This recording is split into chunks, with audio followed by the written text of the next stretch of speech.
Hello everyone, welcome. So this video has already been uploaded. I'm uploading it again because the first one had a copyright strike. It took them 2 weeks, but they eventually, instead of saying user allow or copyright owner allows content to be used, they eventually, this morning it was banned. And when I checked the list of countries, it's banned everywhere except Brazil and Mexico. So I did submit a dispute, but having dealt with this already once this week, I don't feel confident in it. They haven't gotten back with me, so I'm just going to jump the gun. I'm going to go ahead and re-upload it. This is going to be the intro to it. But I'm going to remove... Well, I'm going to try to upload it privately with just covering, because it wasn't anything I had sound, it was what I had on the screen was copyrighted. So I'm going to try to upload it with just that covered. If that doesn't work, I'll remove the entire section and just have a picture of what we're trying to get across. So you're going to either see a black screen that says this is where the section was removed and have a picture of what we were trying to talk about, or you're just going to have this section completely skipped over, and that's when I'll have the black screen saying this is where we had. But so I'm going to re-upload it again tonight. This is the beginning, just explaining why I'm re-uploading it. If it goes through with no copyright, I will remove the other one. Don't worry, you can't see it right now anyway, because you're not in Brazil or Mexico. But if it goes through, I'll make this one public, and I will remove the other one. So if you watched it the first time, I appreciate it. If you want to watch it again, we really do appreciate it. And Hellraiser 4 is still full steam ahead this weekend. So I'm going to get right into the few weeks ago, what we filmed. This is the review for Hellbound, Hellraiser 2. Thank you guys so much for watching. Here it comes.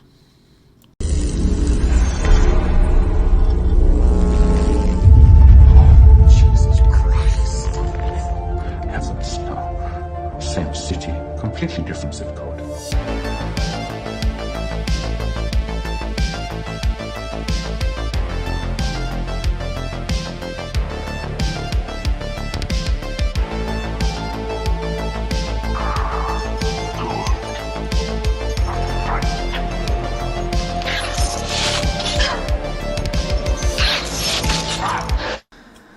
Hello everyone, welcome back to another Gotham Gavel movie review. I'm Terry.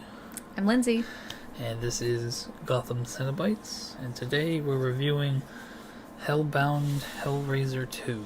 And we kind of got overzealous. We wanted to jump right into this one. And I'm kind of glad we did, because it seems like the two marry each other very well. Very well. We should have done one review for both of these. We didn't know. It's been forever since we watched any of these. And I always skip these two. Yeah. This one I think is a better place to start than one. I mean, if you're like me and you skip one, that's understandable. But this one is okay enough. But I mean, the reason I don't like it is because of the main dickhead. It's a great... If you're going to start with Hellraiser, I think you should definitely start with 2. It's great. But, so, a brief recap, hopefully. Yes. The movie starts with this guy in a tent-like structure, kind of tent. Yeah. And you can clearly tell that's from a past time period. Yeah, like definitely World War I era. He's solving the box, and I was telling her, I mean, it kind of flies out of his hand and opens differently. And I always say these movies are definitely open to your interpretation, but I always envision that it opens differently because they know they're recruiting this guy. Because after it grabs him, we're taken to this hell place, and we see him become Pinhead. Mm-hmm. So it's kind of, I mean, we're definitely going to get more into his origin in 3 for sure, but that's a brief little tidbit. And then we're at a mental hospital, as it picks right up where the first one stopped. Yeah, Kirsty's all dirty from leaving the house, and... So they're in a mental hospital, and detective interviews her, and doctor of this place, main character, Dr. Chenard. kind of overhears her telling him to get rid of the mattress because Julia died on it.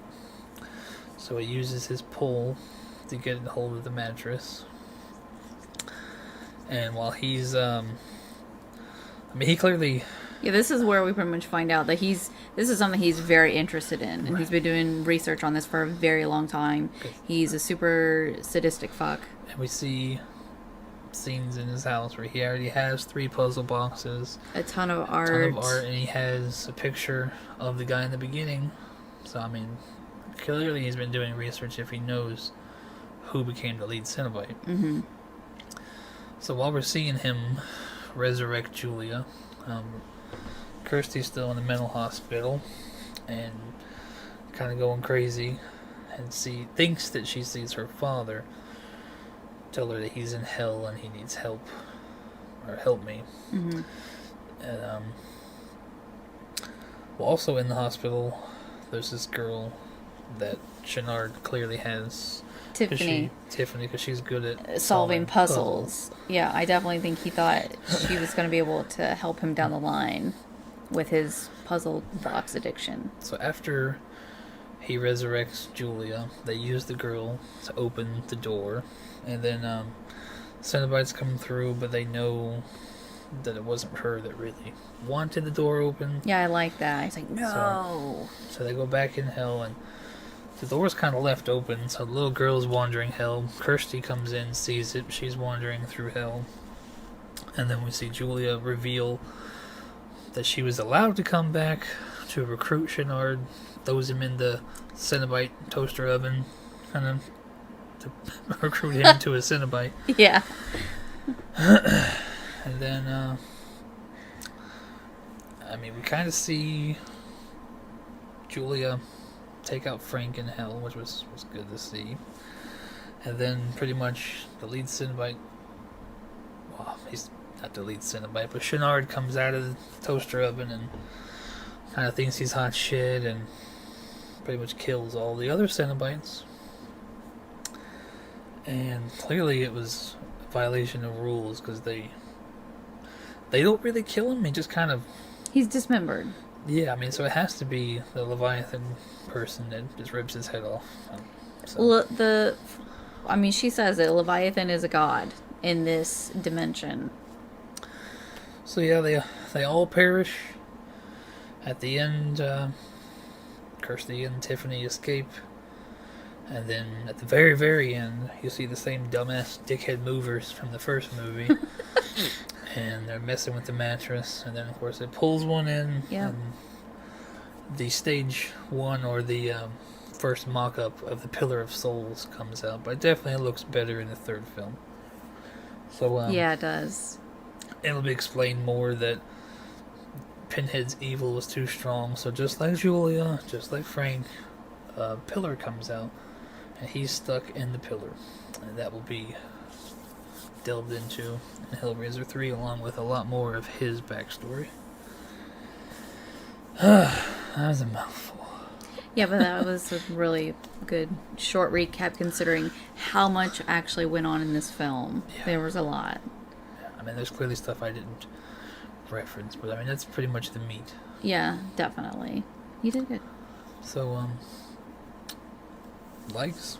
My definitely was when Julia grew some balls, not literally, but she ripped Frank's heart out. It was very poetic.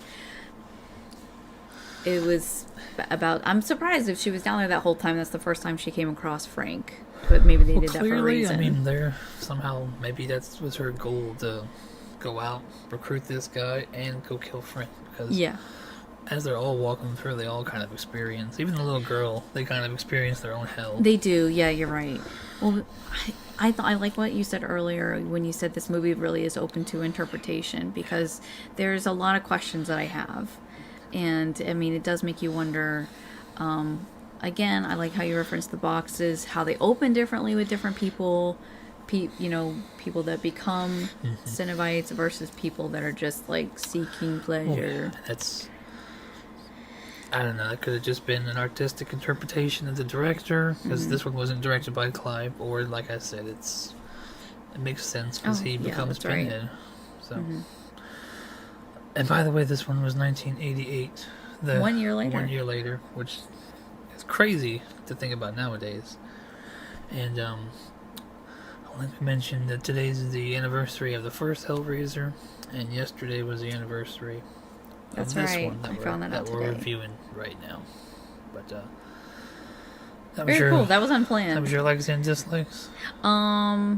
That was my likes, my dislike. Yeah, I guess pretty much because like I just have issues with Shenard and Well, exactly. his standing as He's- a Cenobite. Like why he has so much power when he was such a sadistic asshole. Like if anything, he needs to be steamrolled and tortured nonstop. Like why? He's definitely. I mean, I like this movie because you just definitely see a lot more of the Cenobites, and I know we Yes. really didn't touch on them yet. But I hate Shenard. I don't think it. I know you don't like the way he looks. I know you didn't say I that. mean, he's but definitely. There's a lot of weird Cenobites in the next two movies, but he's definitely the ugliest Cenobite, I don't think he's the and- dumbest. and But he kills everyone. I mean, yeah, that's the. and you yeah, kind of that's pretty bad. end up seeing like 10 different puzzle boxes, and when we get to Hellraiser 4, the more of the story behind the boxes creation. Mm-hmm. But yeah, there's definitely more than one. Yeah, that was surprising to see how many boxes were there. So what would you rate this one? For me, now it makes me almost want to redo the first rating because this one was a lot better, and the recap was so. Yes, you did tell me. But the recap, I mean, you don't need to watch the first one. You just don't. The recap is so well, and it hits all the main points. Unless you've read the book and I don't know, you're a true fan of the story. But Yeah. most of us, we're here for the Cenobites, and it's going to pick up the next movie, trust me. Yeah. But it was nice you got to see them more. Yeah, I mean, I mean, God, that's probably why we see a lot of them in 3, because he probably didn't intend for that to be the focal point of his stories, but it's what we all gravitate towards, I think. Mm-hmm. So, Yeah, definitely. They're the most interesting part. and yeah, I All mean, the characters were really interesting, though. I guess I don't mean to cut you. No, you're fine. But another thing I really disliked was Chatterer. Oh yes. At the end of this one, and I know it was by the actor's request, they gave him eyes, ears, and a nose, and it's just he looks like a monkey version of Chatterer, in my opinion. But yeah, Shenard kills terrible. all of them, and when he kills all of them, they all turn into their human forms. So Chatterer was a little boy, and we will probably do a video down the line, maybe going through each Cenobite's Yeah, I'm really curious backstory. because a lot of them I don't remember, and I definitely want to know because they're all. You said they were all pretty. They've done some pretty vile things in their life to become Yeah. these Cenobites. Which is pretty fucked up. Was even the little boy was recruited to be Chatterer. Yeah, see, It's kind of like, I don't know, like the Shazam almost, where it's a little boy, but it's when he's a demon. He's a grown man. He's a man as a demon. right. But yeah, I mean, I'll probably give this one a 3. I gave yesterday 2.5.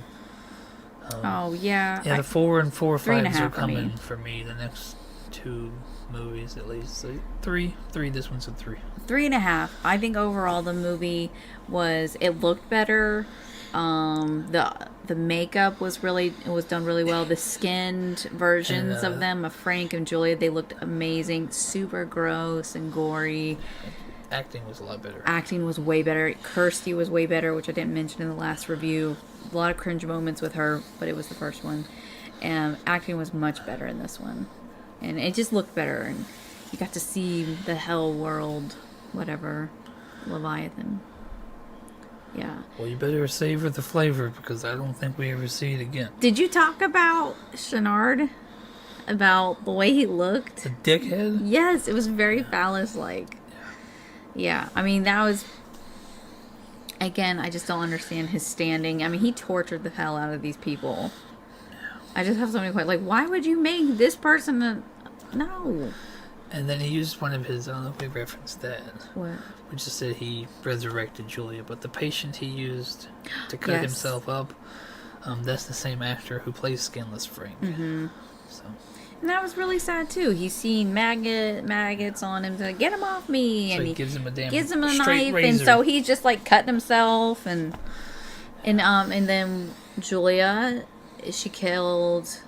It took 10 people to bring herself back completely. So Frank kind of jumped the gun getting someone else's skin in the first movie, because all you gotta do is kill 10 people and your skin is back.